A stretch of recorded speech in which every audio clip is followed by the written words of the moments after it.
Hey y'all, welcome back to Let's Chat About. In this series, we chat about different ingredients, different foods, how to use them, what's the best bargain, what's the best way to use them, different types of ingredients. And in today's episode on Let's Chat About, we'll be chatting about sugar. Yes, I thought we all could use a little sweetness right now, and what could be sweeter in the food department than sugar? So that's what we're going to be talking about today in our episode series on Let's Chat About. Now, in front of me, I have different varieties of sugars. Actually, I ran all around gathering and collecting all the different types of sugars that I have, and kind of getting in my mind of how I use them, because I use them without really thinking about it. But I thought it'd be a good idea to share with you all different types of sugars, how I use them, and why I use them in the areas or in the places or in the recipes that I use them. Now, the first sugar I'm going to chat about is this sugar. This is your granulated white all-purpose sugar. This is the sugar that when you say sugar, this is what normally comes to mind. Now, this sugar, and this is cane sugar. I always use cane sugars. This, because it's white, it will not change or affect your baked goods. So this is what I use for most of my all-purpose baking. And if you've seen my canning and preserving videos, you know this is always the sugar that I suggest that you use when you're canning, because unlike some of these other sugars, it won't affect the look of your canned goods. And so that same thing goes for baking. This sugar won't, it won't change the color of my cakes. It won't change the color of my pie crust. It won't change the color of my cookies. Say for instance, if you're making something like a white cake, you wouldn't want to use a brown sugar because it could make your sugar, it will give your sugar a beautiful caramelly hue. But if you're making a white cake, you want to use white sugar.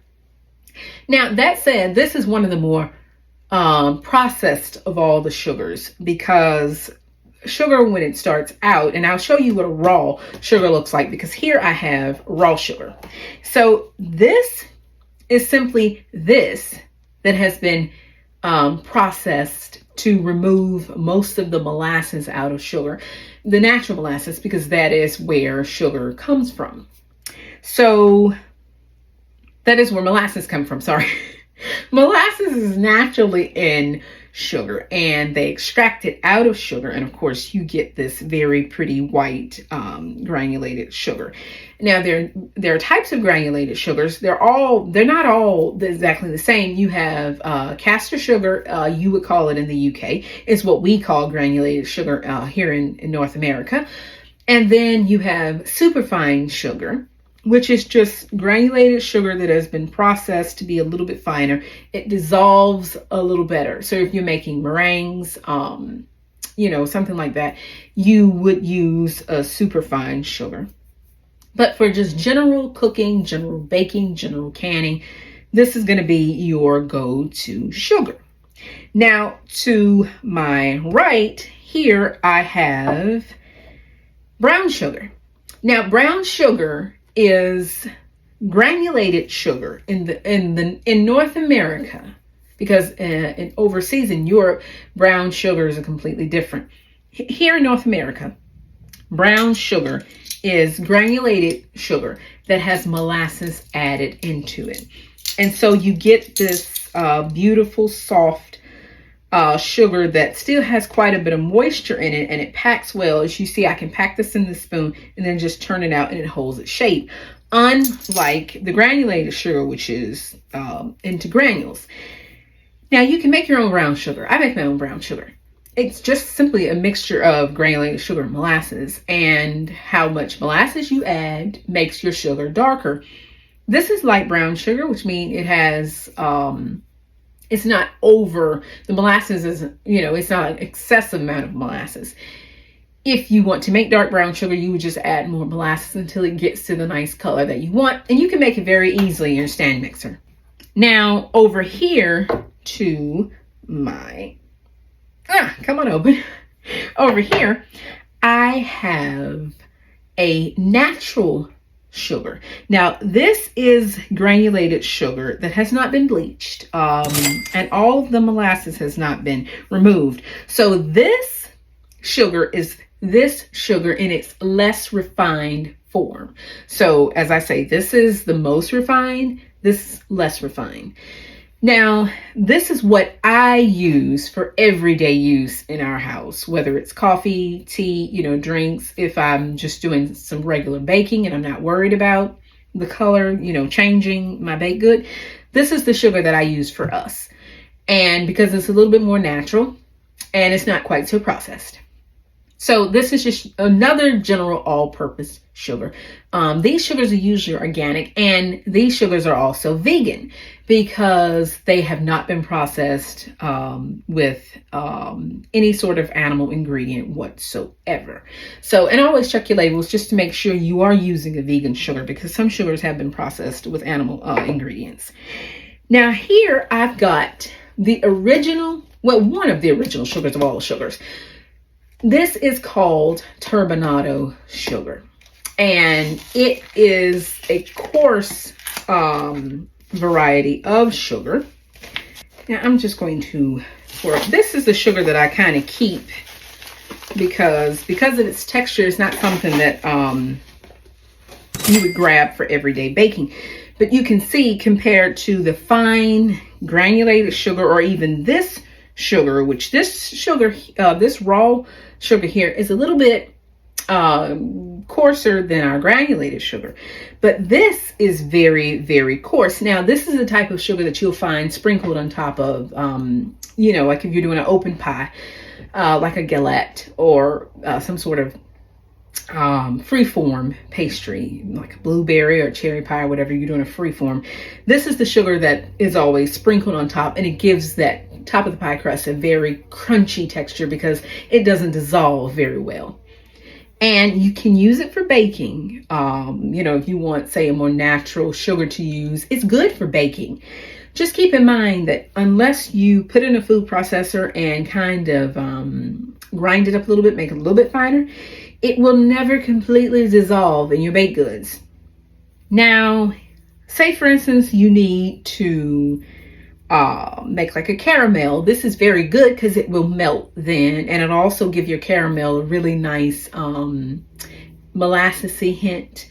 So it's perfect for that. It's perfect for baking. You just need to know that you have to grind it up a little bit finer. But if you want to use a more natural sugar, turbinado sugar would be the way to go. Now, back to molasses versus granulated sugars. Because molasses is in brown sugar is nothing but white sugar with molasses added. Because of the molasses, and molasses is acidic, meaning it's right on, the level of lemon juice, although not the same acidity level, but it's in the acid ingredient family, lemon juice, vinegar, any of those things. Molasses is acidic, and that does change the texture of your baked goods. So say for instance, if you've made chocolate chip cookies, and most chocolate chip cookies recipes, mine included, use a high volume of brown sugar versus granulated sugar. The molasses, because of the acid in the molasses, it tenderizes the dough, and it also gives your cookies that chewy texture that we all love in a chocolate chip cookie. That comes from the molasses and your brown sugar. So keep that in mind whenever you're baking something. You can make a cake out of this and you can use it. Just know that it changes the texture of your cake because of the acid in the molasses. You can also use honey, which brings us to another type of sweetness we all love. Now, my dad is a big honey guy. He loves honey. He uses it just about every day. This is an orange blossom honey, and it's a raw honey. And that means it hasn't been processed. It hasn't been heated, and it's also not filtered. So occasionally you can find little bits of the honeycomb in raw honey. Now, this honey has all the health properties in it. And so you're getting the full benefits of all of the goodness that is in honey. Now, this is something you can use for baking, but it will kind of change the texture of your baked goods. I don't use honey for a lot of baking because number one, when you heat honey, you're pasteurizing it pretty much, and you can kind of start to kill some of those health benefits.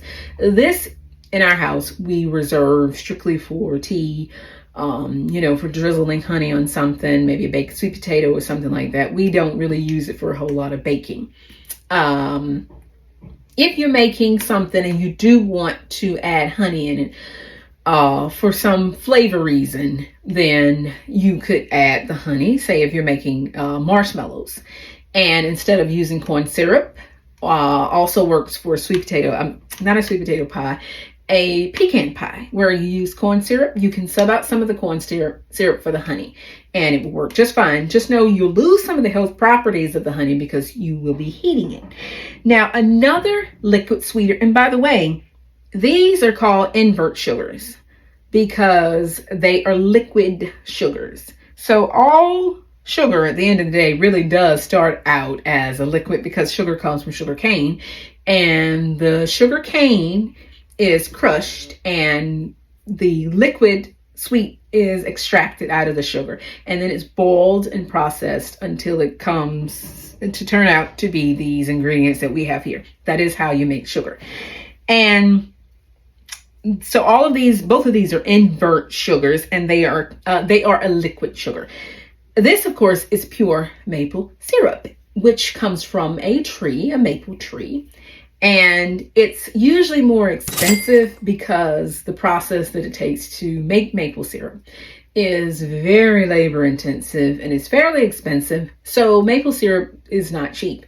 If you find super cheap maple syrup, read the label and make sure that it's pure maple syrup and it's not, corn syrup or other things added. And then, of course, it comes in grades. So you have grade A and grade B. Grade A is the higher grade. It's darker and it's going to cost a little bit more. Grade B is not quite as dark or rich as grade A, and it'll be a little bit cheaper, but still not necessarily as cheap. For instance, one of these bottles, you could buy several 4-pound bags of sugar with one of these bottles because maple syrup is expensive because of the labor that it takes to produce it. Now, it's worth having maple syrup in your pantry because if you make, say, pancakes, or like my daddy, you like put some on cornbread or whatever, it's a natural product, totally natural. There's no additives or anything in it. So we use it on pancakes, waffles, biscuits. Totally delicious. Now, all of these sugars are pretty much basic sugars that most of us will have in our pantry. Now I'm going to talk about some of those extras that you may have or you may want to keep in your pantry for those special occasions when you need a special type of sugar. Now here I have a cake baker's favorite type of sugar, which is confectioner's sugar. This you will use for any type of buttercream. But not any type, because Italian meringue buttercreams depend on you making a sugar syrup. If you're making, say, an American buttercream, you need a confectioner's sugar. If you're making a glaze, say you're going to dip cookies in or donuts or whatever, you just mix confectioner's sugar in with a little bit of milk, water, or cream, and that will produce a nice glaze to glaze a cake. Whatever. You see those coffee cakes with a little glaze on them? Well, that's made out of confectioner's sugar. Now, it's also called 10X sugar because it is ground super fine, and it's ground literally to a powder. Now, all confectioner's sugar contains granulated sugar, and it also contains cornstarch. The cornstarch keeps the sugar from melting, for one thing. It also keeps it from clumping up, so it makes it a little bit more pourable. And you don't notice the flavor of the cornstarch, but it makes a big difference. You can make your own confectioner's sugar in a food processor. However, you'll need a lot of patience because it takes time to ground the amount that you need down to a fine powder. But you can make your own at home. And if you're gluten-free, which, by the way, all sugars are gluten-free. If, however, you are gluten-free and you want to buy confectioner's sugar, make sure your confectioner's sugar is gluten-free and that there's nothing on it that could have gluten in it, because even though sugar is gluten-free and cornstarch is also naturally gluten-free, they could be made on the same equipment where they process flour. So just for reasons of cross-contamination, you want to check and make sure that your confectioner's sugar is gluten-free if gluten is a problem for you. Now, let's talk about alternative sugars, because everyone cannot have, or maybe does not want, sugars that have carbohydrates and calories. So that's where we call sugar-free sugars come in. And here I just have a little sample. There are many other types that you can use, but this is just a little sample of what I have and what I use. Now here I have, this is made by Splenda, and it is a all-natural sweetener. It's not an artificial sweetener, and that's important when it comes to sugar-free, because some of them are artificial sweeteners, and you don't want to use artificial sweeteners. Most that we use in our house is stevia based, and this is stevia based. And this stevia based one is my favorite. You really can't tell the difference between it and regular sugar. And that's what you always want to make sure, that it is a 1-to-1 swap out for regular sugar, so you don't really have to worry about changing your recipe. Also, Splenda makes a brown sugar's sugar-free substitute. Now, one thing I do want to say about baking with these sugars is sugar, regular sugar that we all use, it adds a lot of moisture to your baked goods, and that is where these types of sugars kind of run us into trouble. They don't add a lot of moisture to your baked goods, so your bread could be a little drier, a cake could be a little drier. Now, if you can, and the way I like to add a little bit of granulated sugar along with these sugars, even if it's just a couple tablespoons, because it lends moisture and it helps balance out the moisture levels in a cake, so you don't end up with dry cakes or dry cookies or something like that. So if you can add a tablespoon or two. If you absolutely cannot have any regular sugars, then just leave it out. It'll still be delicious. Now here I have a sugar-free confectioner's sugar, and this is erythritol and cornstarch and stevia. If you're making a buttercream, this makes a delicious sugar-free buttercream. And because you need a little bit more of it than you would with your regular confectioner's sugar. So if you're making like a buttercream for a cake, I would buy 2 of these containers. But you can use it interchangeably, 1-to-1 for your regular granulated sugar. So I hope you find this episode on the different types of sugars, from our granulated sugar to our organic, light, natural sugars, to our brown sugars, to maple syrup, to honey, to our sugar-free sugar substitutes, to confectioner's sugar, to raw sugar. I hope you find this episode useful and it helps you make a decision when you're baking on what type of sugars you want to use and the different flavors and the results, textures that they can give you in your baking and in your cooking. If you haven't subscribed to my channel, please consider subscribing, because in this series, we'll be talking about our everyday ingredients, what we use in the kitchen, and how and why we use them. So until next time, y'all, the good Lord willing, I will see you in the next episode of Let's Chat About Ingredients series. Take care, y'all. Bye.